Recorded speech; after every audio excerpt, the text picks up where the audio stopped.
Hello, my name is Dominic Wade. I am a student at Leeds University and I have two questions for Mr. David Cameron. The first one is regarding the education system in the United Kingdom. Mr. Cameron, with the budget cuts that you have enforced or are implementing, to use the political term for it, what would you say if I told you that services for universities are being impacted by this, and also by the fact that with the rise in tuition fees and the loss of the EMA grant, students from poorer backgrounds will find it harder to get into university and have a good education, because, as you can understand, we pride ourselves as a country on being one of the most developed countries in the world. Yet, with your coalition government's decision to try and rewind the spending and borrowing caused by the previous government under Labour, you have caused various protests to occur by the student body, and also cause some students to reconsider whether they should be going to university or not, therefore pushing them down the route of these NVQs.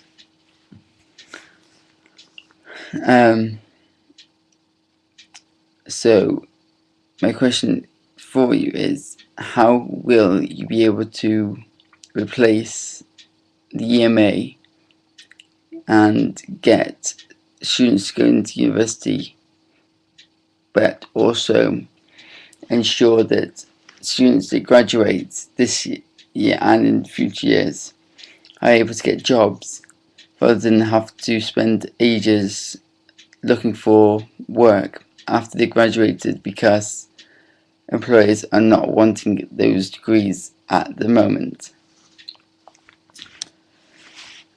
My second question regards the presence of Britain in Afghanistan.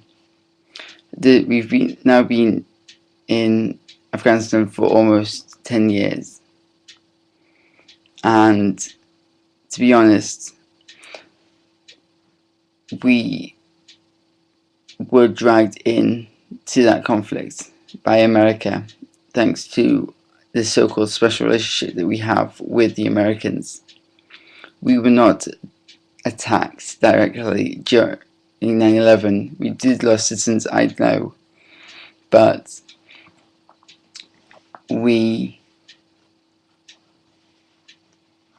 and this is what I thought at the time, and what I still think now, we had no right to even invade that country. We've invaded Afghanistan in the past during the reign of Queen Victoria, and we lost.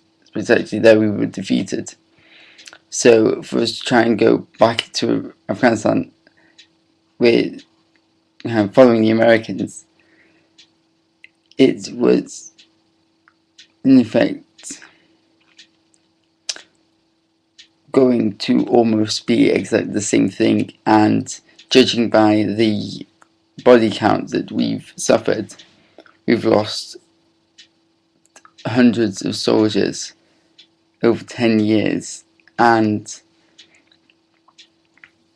I don't see that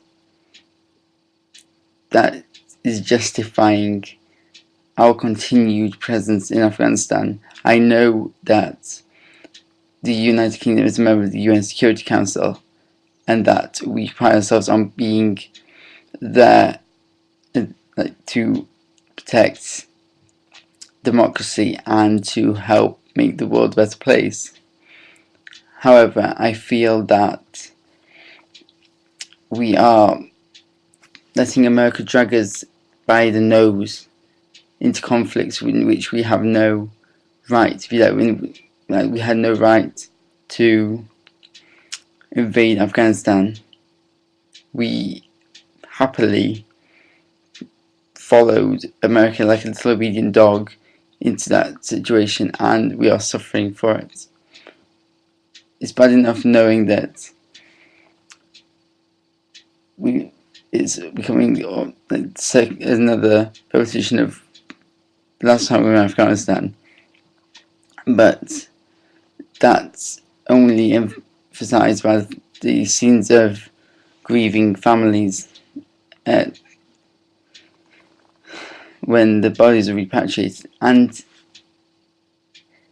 it's becoming a waste of good men. It's like these are men who have families who dread the news that like the son or daughter has been killed in action. I know it seems it's supposed to be honour, but to be honest, I'm just feeling that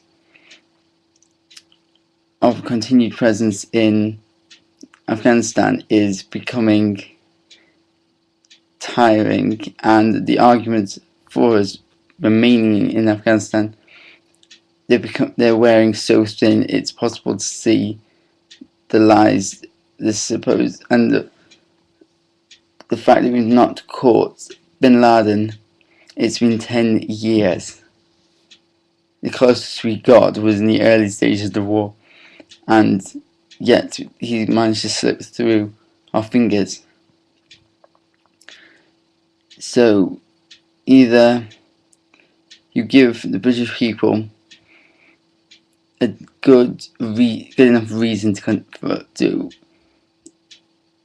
continue our presence there, or have the decency to bear the responsibility for pulling our troops out, because it's either more bodies of our troops there, or bin Laden gets captured and put on trial. Those are the two scenarios.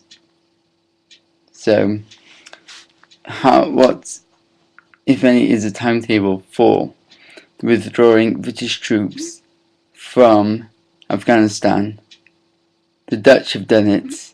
I think it's time that we follow suit and pull out. Thank you, Mr. Cameron.